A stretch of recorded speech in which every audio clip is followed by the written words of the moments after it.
you're not. Yes, I am. They don't have trains. No, they don't have a train. They don't have one. They don't have a train because it's broken. In early childhood settings, teachers are well prepared to work with young children if they can feel confident in responding to 4 questions. If they can say that, yes, I know how to observe and listen to children in order to really see how they are making meaning of the world around them.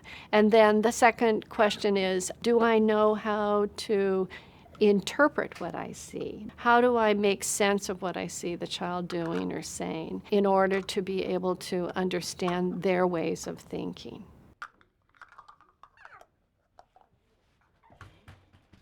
And then the third thing, and this is where I think the connection with child development knowledge is really important, is do I have a vocabulary? Do I know how to describe the learning that I see? And then the fourth thing, and this is something that I think we're getting better at, is do I know how to share it with others? Do I know how to make it visible to others so that others can see how children are learning in the first 5 years of life? So if a teacher can answer those 4 questions, they can use the body of child development knowledge that we have access to in their work as an early childhood educator. And so lots of problem solving, kind of engineering type stuff. One of the things that we're learning is that teachers need to really observe the children.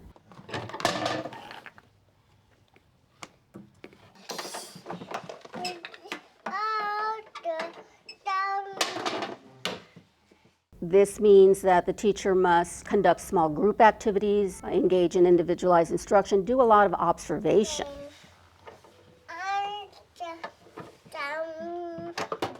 And they need to have some of the prerequisite knowledge about how children are different, and also how to observe and what to observe, and how that can be helpful for them. That's the broken one. This is happy face. What are you? Oh, that's so. Those are different kinds of moons. Yeah. This is the broken one. That's the eyes. Observing children gives me an opportunity to really see a child and look at what their strengths are and see how they operate and the best way that they function and to determine their development. Will car crash. Oh, okay. They are waking up. They are waking up? Why? What time is it? It's 30 o'clock. It's time for breakfast. 30 o'clock, time for breakfast? Okay. Oh. With my small group, I'm looking for various things to see where they are in their development, how they're communicating, if they're asking me questions, how they're answering my questions. And if other teachers observe one of my children, they would write down whatever they see on a sticky note and then just put it like in the staff room, and then I'll get that. So even though we're focused on one group of children, we all kind of observe and watch everybody else. And if we see something mentionable, then we'll write it down. The way that we need to pay attention to the individual child is to be a good observer. It really begins with observing. How would it be if you and me went home and checked in the mailbox? Oh! Many. Mother. Some issues around the physical part of observing, like not to have too many children there, so that small groups are helpful, and to have an environment where there aren't too many distractions. And so we need to provide time for early child educators to observe and to provide them with the conditions for observing as well. Truck. Truck. What rhymes with truck, Arian? Truck and duck. Truck and duck. So you could draw a picture of a truck and a duck. So one of the first expectations for my program, for my teachers, is that they must take the observation and assessment class offered at the local college. And if they don't have that class, then we will provide time and the resources for them to take that class. Then what we do is we assign a lead teacher to that teacher for purposes of guiding, supporting peer review. We will also provide workshops for those teachers that may need reminders. And then a couple of times a year, we bring in experts to do trainings on assessments to help our teachers throughout this process. When we do screenings, typically what we are trying to do is to determine if this child may be at risk for any developmental delays or maybe need of special services. And so the only thing that we do with the screening is to say this child may be at risk, let's do a full evaluation. We do not actually use a screener to diagnose a developmental delay or a language delay. As we're looking at some concerns that we may have with children, we're asking key staff members to interact with them to make sure that it's not a language barrier or that it's not a lack of understanding because I'm a monolingual teacher and I did that in English. Síguele, papi, síguele cortando. We do utilize both languages all the time when we have concerns with children as well, making sure that it's not a language problem. So I want to make sure that the child has the opportunity to express that in their primary language as well. With some children, we would say, we would look at that developmental screening and we would say, we really believe that this child's milestones are right on target where we would expect them to be. There are going to be other children that right away from that screening instrument, we're going to say, we have deep concerns. We have real concerns that there are things going on here that need specialized supports. And in those cases, we call in those specialized services for more in-depth assessment. If we have a concern with the child as far as speech and language, we bring those concerns to the attention of the speech and language specialist so she can come into the classroom in the natural environment to screen the children, looking for the concerns that we've brought to her attention, and she will record those on her evaluation form, her assessment form, so that we can share that with the parent. As teachers, as educators, if we are concerned about a child's development, we first of all need to bring that concern to the families. I ask for the family to come and have a face-to-face meeting with me, and I speak to the concern. Then we tell the family we're here to support them and guide them through the system in supporting the child. And we will refer that child to the local school district to receive assessments or to have assessments done on the child, which in turn will dictate to us where the needs are and how the school system and how we can best support the child. You got a cowboy book. I want to be a cowboy. I want to be. Disabilities coordinators look at the scores for every child where there's an area of concern or borderline for an area of concern. They make a plan for that child. So they talk with the parent and they decide if they want to make a referral to the school district or to regional center to really do a more formal assessment to see if the child needs supports. So if we determine that we're going to assess the child, at that time an assessment plan is formed, and then the district will come out, they will send a psychologist out to assess the child in the classroom setting. They have a meeting with the parent and they have a meeting with the teacher to look at the child as a whole in all areas, at school and at home. And then after that, once they've done the assessment, then they have an IEP meeting where they talk about the results of the assessment with the parent. So at our IEPs is the parent, the psychologist, the teacher, and myself. So that way we can look at, these are the needs of the child. If it's a behavioral concern, we might talk with the parent and get their permission to involve the mental health consultants to work out a plan with the teachers and the parent to support that child and maybe refer that child for early periodic screening and detection. So our communication with parents in regards to concerns with children has many levels. Good afternoon. Good afternoon. This is our student study team, and let me explain the process of our student study team to you. As we've been talking about some of your concerns with Justin that you've brought to the teacher and some of our concerns that we see with Justin in the classroom, this is the process that we go through to identify what those concerns are and come up with a plan of action to be. Because our families and our teachers have such close relationships, the parent knows at any time they can call, ask questions, they can come in and ask questions. Sometimes it's an observation. Let's look at your child. How does your child communicate with you? So it's building a lot of that groundwork with families and building that connection and that trust. In formative assessments, we use observations, we get language samples from the child, we observe the child interacting with other children and with the teacher, and we see the child's performance across different activities and tasks and domains. And with that, we can get a profile of what the child may need, where we need to start, in what domains, in what areas for that specific child. That ongoing assessment. In California, we have the DRDP, both for infants and toddlers and for preschoolers. That is a great tool to keep informing our ongoing service to children. All of the staff have been trained on writing anecdotal records. Any staff member that sees a child doing something will record what they see happening and give that information to the teacher so that the teacher can document that information in the DRDP and also talk with parents about that information. We try to stay mindful of the measures that are used.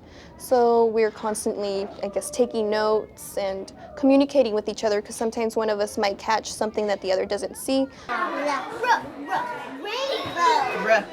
Rainbow. What letter is that, Aurora?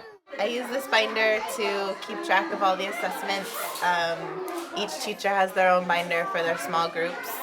And then because I'm the pre-K teacher, I have all the pre-K children in here. So basically I just keep tabs on developmental milestones that they're making. When we're assessing somebody that's a dual language learner, we make sure that somebody in the classroom is there that's able to speak the child's language, because sometimes there could be an issue with the teacher not understanding what the child is expressing just because of the language. Porque la veo que a veces es un poquito tímida cuando está en el salón. Yo sé, tal vez en la casa es diferente como ella es en la casa. Pero ella juega más en particularmente con su hermano. Parents are excellent sources of information and should be part of that assessment process. We need to be able to interview parents and get as much information as possible from parents. En el camino vengo contando con ella incluso los carros que van pasando. There's a lot to collect there, and this is where I think parents can really help a lot around what the child does at home. What does the child like? What does the child play with, etc. These are all, I think, important for developmental assessment. It's not just what the teacher is watching, it's also what is the parent noting.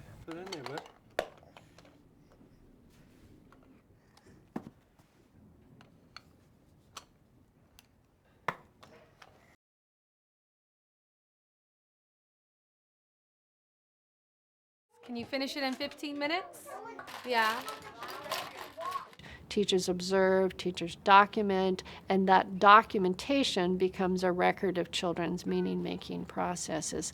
And that's how we know they're learning. Start picking up evidence. And by that I mean, what are you documenting? What is the child producing in terms of drawing? And I think videoing is a key tool for teachers to learn from. We take a lot of photos of children to show it might be a block structure that they've built, it might be something in the sandbox that they've done, so we do take photos of that as well. We also will make copies of work samples because of course the children always want to take their work samples home and share them with their parents, so we make copies of those where the teachers are able to document what occurred. We will use a lot of those observations, the work samples, to create documentation boards so parents can see those, see the learning goals and objectives and the actual photographs and work samples, and track their children's learning and development.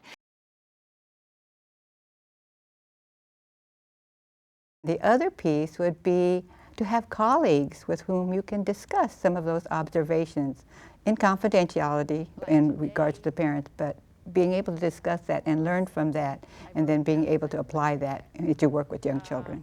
Oh, Yoon Sung took and he took the garage and he took the rampway. So we create assessment portfolios that we can discuss in staff meetings when we have planning time away from children and can really reflect and analyze the data we've collected to be able to use that to plan a program that is individualized. She is a dual language learner, and she's really working hard on doing complete sentences.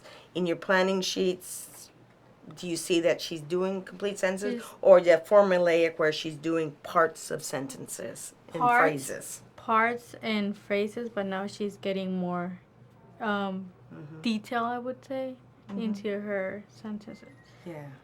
We have to be very cautious about how reliable the information will be when we try to interpret results and make decisions about children. Dice, buenas noches, gato. ¿Dónde está el gato? ¿Dónde está el miau? ¿Cómo hace el gato miau? Miau. Allí el ratón. Aquí está el ratón pequeñito, pequeñito. We don't have enough or sufficient assessment instruments that are normed on dual language learners. So a lot of what is available or what is published is based on monolingual children of each language, and we know that the acquisition of the two languages by dual language learners is different from the acquisition of monolingual children in that language. So children may know certain things in one language and not in the other. Oh, estaba buscando comida. In terms of assessment, the teachers in each classroom come together and they design a plan of action for their classroom, and then centers come together and design plan of action for their center.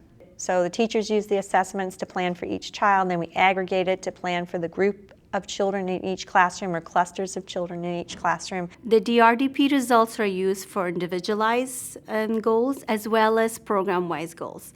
So we have individual goals, classroom goals, and then program goals. DRDP, nosotros le llamamos por cortito, y en evaluación nosotros hacemos observaciones con los niños. So we sit down with the parent and we review the result of the DRDP, and together with parent we develop a plan.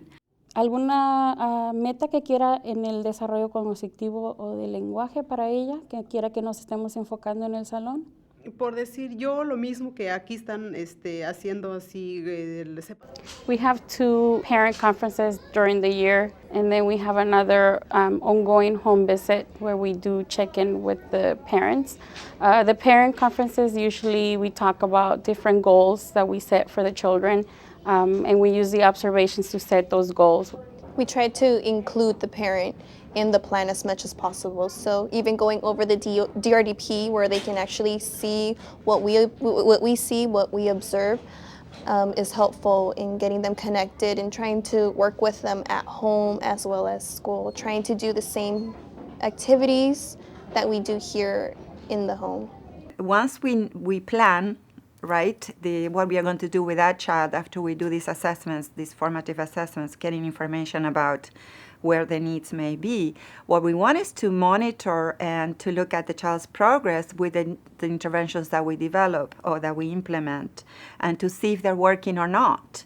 You know, do we need to change them? Do we need to adjust them? Do we need to intensify them? And the only way to do that is by actually having a continuous assessments over time.